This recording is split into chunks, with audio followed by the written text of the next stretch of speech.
नमस्कार, स्वागत है आपका। आप देख रहे हैं वोट प्रपंच और मैं हूं आप सबके साथ अनूप। बिहार चुनाव में तो इस बार मुकाबला एनडीए और महागठबंधन के बीच है, लेकिन इन दोनों गठबंधन की लड़ाई के बीच इस बार छोटी पार्टियां भी अलग अलग गठबंधन बनाकर ताल ठोक रही हैं। हालांकि इन छोटी पार्टियों का चुनावी इतिहास बताता है कि जनता इन्हें कभी गंभीरता से नहीं लेती। हां, बड़े दलों के कुछ वोट किसी किसी क्षेत्र में काटने में इन्हें महारत जरूर हासिल है। ना सरकार बना पाते हैं, ना ही विपक्ष की भूमिका निभा पाते हैं। फिर भी चुनाव से पहले दावा सूबे की सूरत बदलने का होता है। ऐसे में सवाल है कि जनता के कीमती वोट का बिखराव कर छोटी पार्टियां जनता को क्यों छलने का काम करती हैं।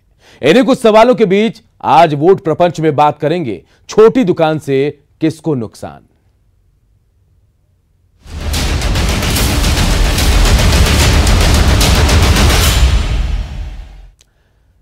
बिहार के चुनावी रण में ताल तो सभी ठोक रहे हैं, दावे अपनी अपनी जीत के किए जा रहे हैं, लेकिन इन सब के बीच कुछ ऐसे नेता भी हैं जो अपने छोटे जनाधार के बावजूद बड़े दलों को चुनौती दे रहे हैं। यह अलग बात है कि सियासी कुवत नहीं होने के चलते ये दूसरी छोटी पार्टियों से गठजोड़ कर मैदान मारने का सपना देख रहे हैं। बिहार के चुनावी रण में सत्तारूढ़ एनडीए को सीधी टक्कर तो महागठबंधन से ही मिलने वाली है, लेकिन विपक्षी कुनबे में तीन और धड़ा सामने आ गया है। मतलब बिहार में चार गठबंधन मिलकर एनडीए को चित करने की जुगत में है। सबसे पहले बात महागठबंधन की, जो आरजेडी, कांग्रेस और वाम दलों के साथ सीधे मुकाबले को तैयार है। विपक्षी कुनबे का दूसरा गठबंधन जन अधिकार पार्टी के प्रमुख पप्पू यादव ने भीम आर्मी के प्रमुख चंद्रशेखर के साथ मिलकर बनाया है, जिसका नाम दिया गया है प्रगतिशील लोकतांत्रिक गठबंधन। पप्पू यादव की नजर यादव और दलित वोट बैंक पर होगी। तो वहीं आरएलएसपी प्रमुख उपेंद्र कुशवाहा ने बसपा और जनवादी सोशलिस्ट पार्टी के साथ मिलकर गठबंधन बनाया है। हालांकि अपने गठबंधन का नाम उन्होंने नहीं दिया है, लेकिन बिहार के दलित, महादलितों और क्वेरी यानी कुशवाहा वोटर पर इस तीसरे गठबंधन की नजर जरूर है। नए गठबंधन की कड़ी में अगला गठबंधन भी इस बार मैदान में किस्मत आजमा रहा है। असदुद्दीन ओवैसी की पार्टी एआईएमआईएम और पूर्व केंद्रीय मंत्री देवेंद्र प्रसाद यादव ने मिलकर इस चुनाव में संयुक्त जनतांत्रिक सेक्युलर नाम का चौथा गठबंधन बनाया है। वैसे बिहार में एक और भी गठबंधन है, यशवंत सिन्हा के नेतृत्व वाला मोर्चा, जिसमें नागमणि, पूर्व सांसद अरुण कुमार और पूर्व मंत्री नरेंद्र सिंह शामिल हैं। वैसे चुनाव में चार गठबंधन सीधे तौर पर इस बार आमने सामने होंगे। ऐसे में विरोधी कुनबे की जंग विरोधियों से ज्यादा अपनों से ही होने वाली है। तो सवाल है कि आखिर कैसे जीता जाएगा जंग, जब चार गठबंधन आमने सामने होंगे। विरोधियों से ज्यादा अपनों से लड़ाई होगी और वोट बिखराव का फायदा सत्ता पक्ष को मिल जाएगा। Bureau report, news 18। तो सियासत की छोटी दुकान चलाने वालों में सबसे पहले बारी है पप्पू यादव की, जो अब तक के चुनावी मुकाबले में फेल रहे हैं, लेकिन इस बार एक नया गठबंधन बनाकर नया विकल्प देने का वो दम भर रहे हैं। वैसे अपने अलग अलग अंदाज के लिए मशहूर पप्पू यादव का मानना है कि उन्होंने जो मुसीबत के वक्त जनता की सेवा की है, उसके बदले उन्हें इनाम जरूर मिलेगा, लेकिन हकीकत कुछ और ही नजर आती है।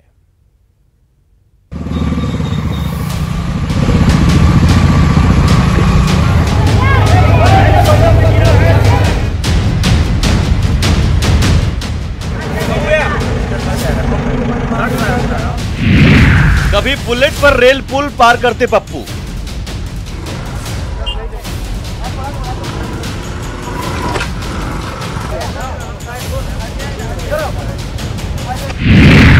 कभी बाढ़ के पानी में बुलेट दौड़ाते पप्पू,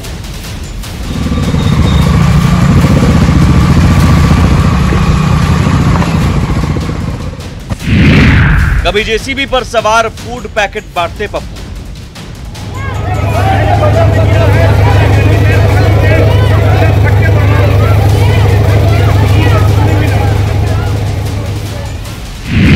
कभी जेसीबी पर सवार होकर चीनी प्रोडक्ट पर कालिख पोतते पप्पू,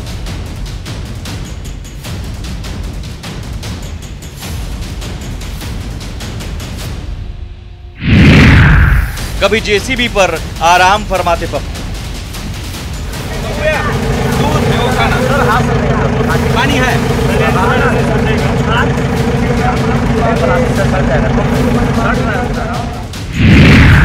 कभी विरोधियों संग होलियाना गाते Pappu.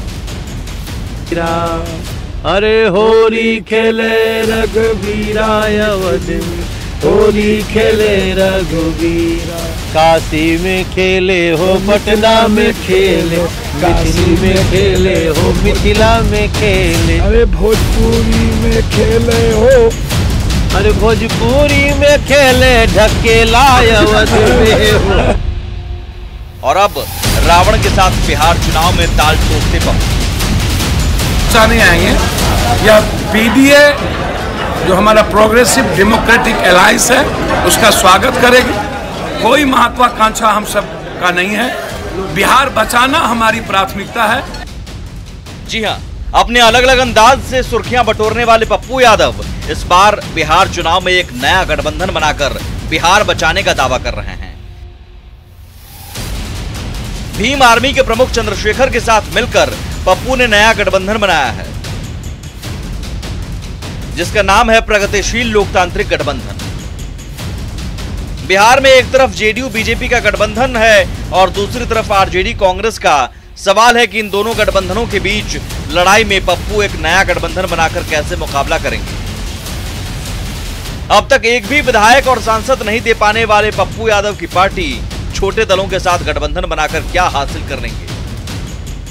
PDA progressive democratic alliance है, ये बड़े लेवल पर है, इसमें 6-7 पार्टी है। आज मुस्लिम लीग भी ज्वाइन। मैं उम्मीद है कि एक नया रास्ता और बहुत बड़ा रास्ता, मजबूत रास्ता निकले। गठबंधन का कोई भविष्य देख रहे हैं? ये पप्पू यादव की पार्टी तो पुरानी पार्टी है, पार्टी नहीं है, लेकिन गठबंधन उन्होंने दोनों अभी जो बिहार में सत्तारूढ़ दल मोर्चा है जो एनडीए और जो यूपीए है उसके खिलाफ एक तीसरा मोर्चा बनाने की उन्होंने पहल की है।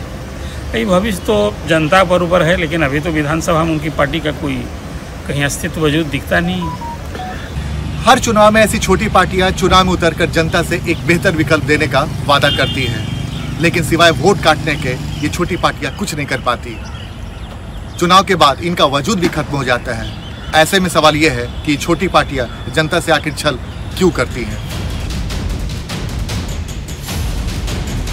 कभी लालू के शागिर्द रहे पप्पू यादव बिहार की राजनीति के जाने माने चेहरा हैं। किसी समय में बिहार के बाहुबली हुआ करते थे। आरजेडी के टिकट पर पहली बार 1991 में चुनाव जीते और 1996, 1999, 2004 और 2014 में आरजेडी से चुनाव जीतकर सांसद बने।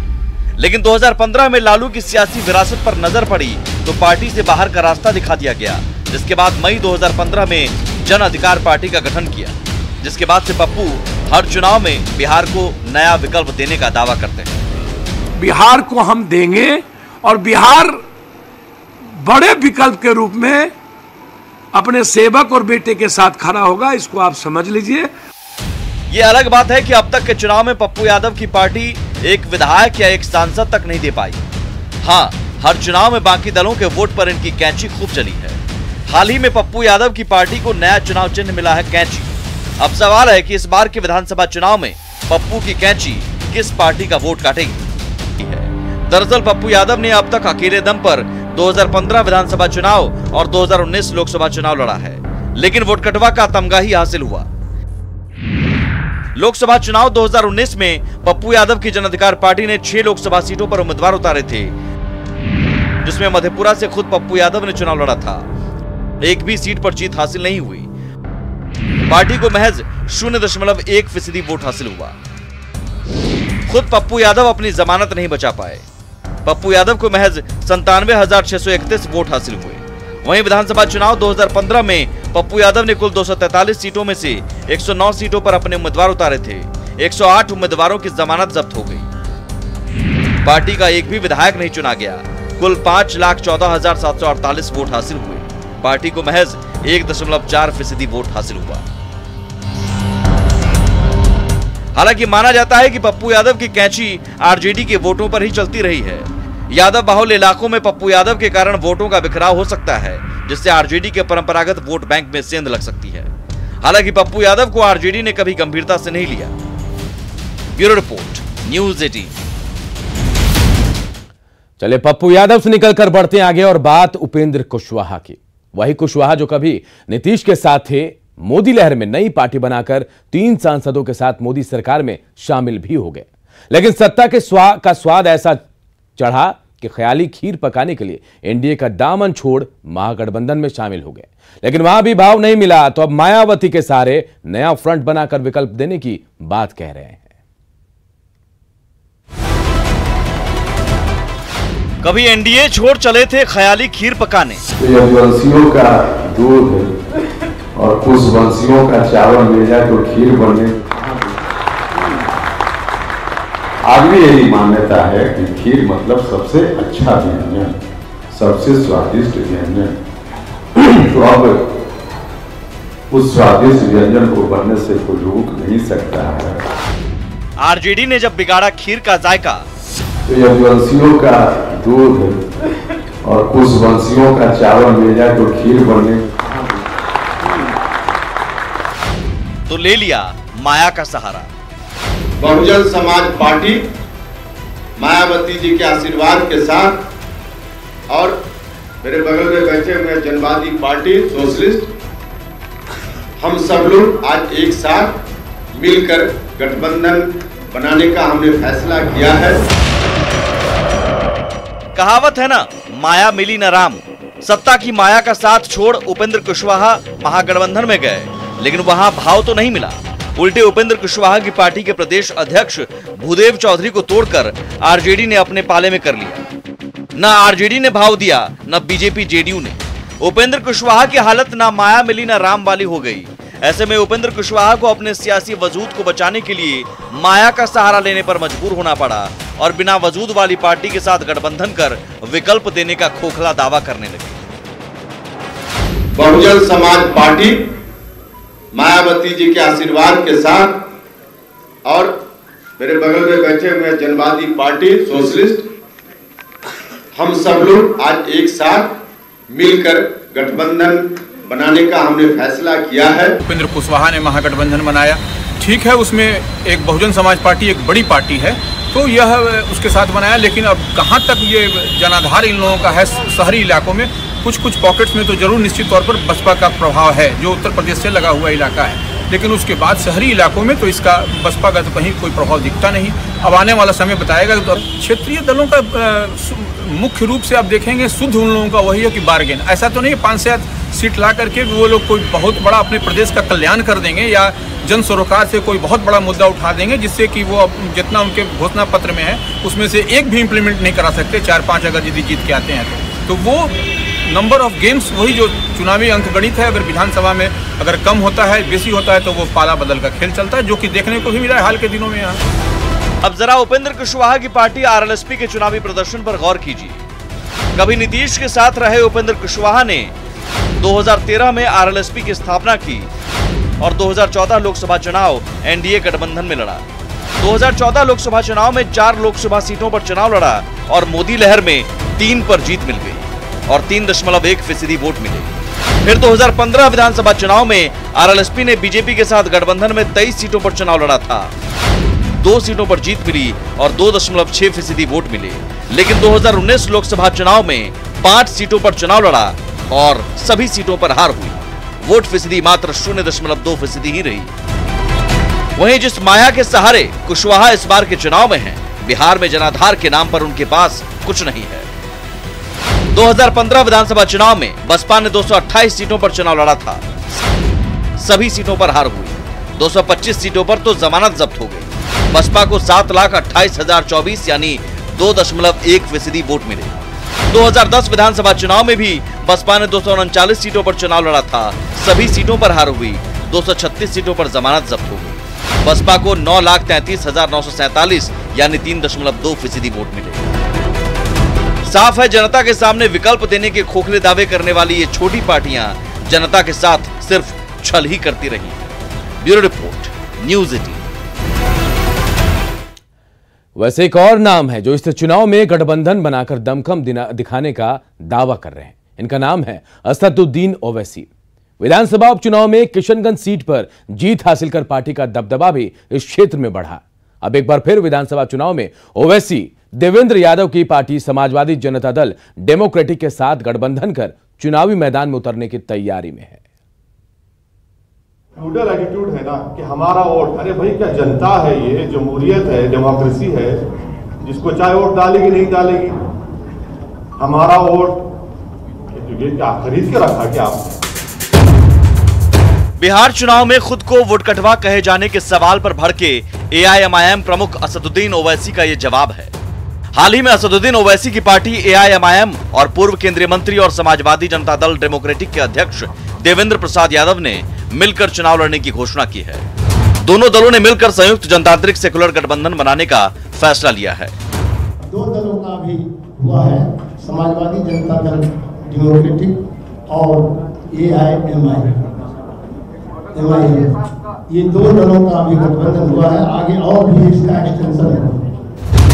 लेकिन सवाल है कि क्या यह गठबंधन बिहार चुनाव में वोट कटवा बनकर रह जाएगा? सवाल का जवाब समझने के लिए थोड़ा पीछे चलते हैं और 2015 विधानसभा चुनाव के नतीजों पर नजर डालते हैं। साल 2015 के विधानसभा चुनाव में एआईएमआईएम ने बिहार की 6 सीटों पर उम्मीदवार उतारे थे। एक भी सीट पर जीत हासिल नहीं हुई, जबकि 5 सीटों पर जमानत जब्त हो गई थी। पार्टी को कुल 3,71,61,396 वोट हासिल हुए। पार्टी को महज 0.2% वोट हासिल हुए, जबकि समाजवादी जनता दल डेमोक्रेटिक ने चुनाव नहीं लड़ा था। हालांकि 2019 विधानसभा उपचुनाव में एआईएमआईएम के कमरूल होदा ने किशनगंज विधानसभा सीट पर जीत हासिल की थी। कमरूल होदा ने बीजेपी की स्वीटी सिंह को 10,024 वोटों से हराया था। जाहिर है ओवैसी की पार्टी एआईएमआईएम विधानसभा चुनाव में वोट कटवा ही साबित हुए हैं। हालांकि विधानसभा उपचुनाव और लोकसभा चुनाव में किशनगंज सीट पर पार्टी के प्रदर्शन के आधार पर वो इसे खारिज कर रहे हैं। लेकिन जो वोट बैंक पे आप लोग दावा करते हैं, वो वोट बैंक तो महागठबंधन के पास अभी माना जाता है, तो कहीं ना कहीं वोटों का बंटवारा हो तो महागठबंधन अभी रहा कहाँ? कौन सा महागठबंधन कह रहे हैं? कहाँ है महागठबंधन? और ये क्या ये कोई फ्यूडल है क्या कि हमारा वोट है वो आ नहीं सकता? जमहूरियत है, हम पार्लियामेंट का इलेक्शन नहीं लड़े, फिर क्या हुआ उस वोट को? जो लोग आज ये सवाल कर रहे हैं उनको सोचना चाहिए कि पार्लियामेंट के चुनाव में क्या हुआ, जब पूरे देश में क्या हुआ। ये जो इनका जो फ्यूडल एटीट्यूड है ना कि हमारा वोट, अरे भाई क्या जनता है, ये जमहूरियत है, डेमोक्रेसी है, जिसको चाहे वोट डालेगी नहीं डालेगी, हमारा वोट, ये क्या खरीद के रखा क्या आपने? हालांकि ओवैसी की एआईएमआईएम और देवेंद्र यादव की पार्टी समाजवादी जनता दल डेमोक्रेटिक के साथ गठबंधन एनडीए के बजाय आरजेडी को ज्यादा नुकसान पहुंचा सकता है। आरजेडी के परंपरागत वोट बैंक में सेंध लगाने की पूरी तैयारी में है ओवैसी की पार्टी।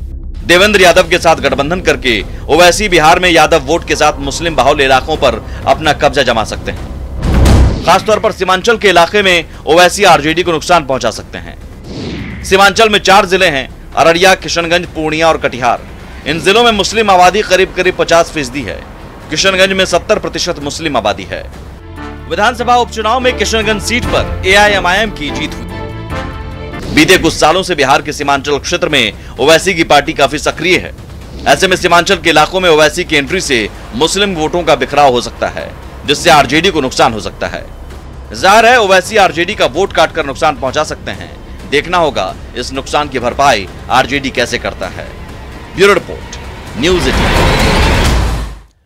एक छोटे से ब्रेक के लिए रुकते हैं, जल्द हाजिर होंगे। अब बात बयान बिहारियों की। चुनाव से ठीक पहले नेताओं के दावे शुरू हो गए हैं। बयानों के तीर छोड़े जा रहे हैं और सीधे एक दूसरे पर वार पलटवार किया जा रहा है। इस रिपोर्ट के जरिए देखिए आप भी। चुनाव लड़ने से पहले सीटों की लड़ाई तेज हो गई लगती है। तभी तो महागठबंधन में आरजेडी और कांग्रेस के नेता देखिए कैसे एक दूसरे को नसीहत दे रहे हैं। पहले जरा आरजेडी के बयान बिहारी मृत्युंजय तिवारी जी को सुनिए, कैसे नहीं छोड़ने की बात कह रहे हैं। कांग्रेस पार्टी को हठ धर्मिता छोड़नी चाहिए। बिहार कांग्रेस के प्रभारी है आदरणीय श्री शक्ति सिंह गोहिल जी, उनको शक्ति लगाना चाहिए बिहार की जन विरोधी एनडीए सरकार को हराने में। तो वो शक्ति लगा रहे हैं तेजस्वी यादव जी के ऊपर सवाल खड़े करने में। चैलेंज आरजेडी ने किया तो जवाब कांग्रेस की ओर से भी दिया गया। पार्टी के बिहार प्रभारी ने तो एकदम सख्त लहजे में समझा दिया। सुनिए बयान बिहारी शक्ति सिंह गोहिल जी को। देखिए, मैं तेजस्वी भाई युवा चेहरे हैं और उनको आगे पॉलिटिक्स में जाना है। मैं बिल्कुल उनके ऊपर कोई सवाल खड़ा नहीं कर रहा हूं, पर कभी कभी राजनीति में हमारे इर्द गिर्द लोग भी होते हैं, गुमराह करते हैं, या फिर कोई कंपल्शन भी हो सकता है, मुझे पता नहीं है। तो मतलब ये कि विपक्षी महागठबंधन में सब कुछ ठीक नहीं लग रहा। बातें अपनी जगह हैं और सियासत अपनी जगह। नेताओं के बीच जारी तल्खी का असर किस पर कितना होगा कह पाना मुश्किल है। वैसे चुनाव से पहले की जो जोर आजमाइश है वो बेहद दिलचस्प है। कौन कितना सच बोल रहा है और कौन कितना झूठ, ये तो चुनाव के बाद ही पता चलेगा। फिलहाल तो आप यूं ही बयान बिहारियों की बातों का लुत्फ उठाते रहिए बस। Bureau report, news 18। बुजुर्गों, भाइयों, बहनों, दोस्तों,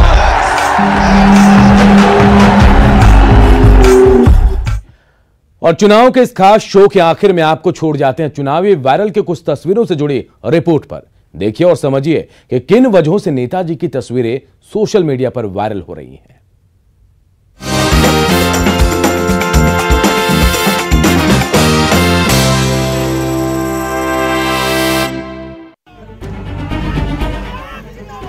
बिहार विधानसभा चुनाव में यूं तो नेता अपने अपने स्तर से जनता के बीच पहुंचने की कोशिश कर रहे हैं। ऐसे में सहरसा से काफी रोचक तस्वीर सामने आई है। घोड़े पर सवार हेलमेट पहना शख्स और लोगों की भीड़, ये देखकर मत सोच लीजिएगा कि यहाँ किसी फिल्म की शूटिंग चल रही है। अरे ये तो नेताजी के समर्थन में लोग जुटे हैं और घोड़े पर सवार ये हैं गोलू यादव जी, जो इस चुनाव में बतौर निर्दलीय ताल ठोक रहे हैं। हाँ, जनसंपर्क का इनका तरीका थोड़ा अलग है। लोगों को जागरूक कर रहे हैं, यातायात के नियमों का पालन सही तरीके से कैसे हो ये बता रहे हैं। स्थानीय लोग भी नेताजी के समर्थन में नारे लगा रहे हैं।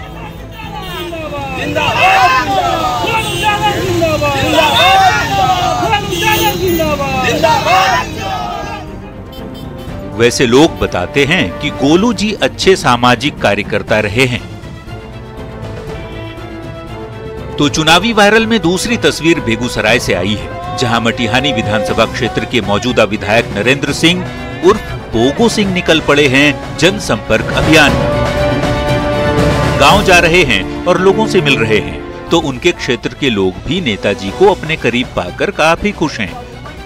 तभी तो देखिए कैसे नेताजी का स्वागत गांव के वृद्ध जन गाने गाकर कर रहे हैं। चाहोगे तुम इतना प्यार करोगे। ये वीडियो सोशल मीडिया पर वायरल हो रहा है।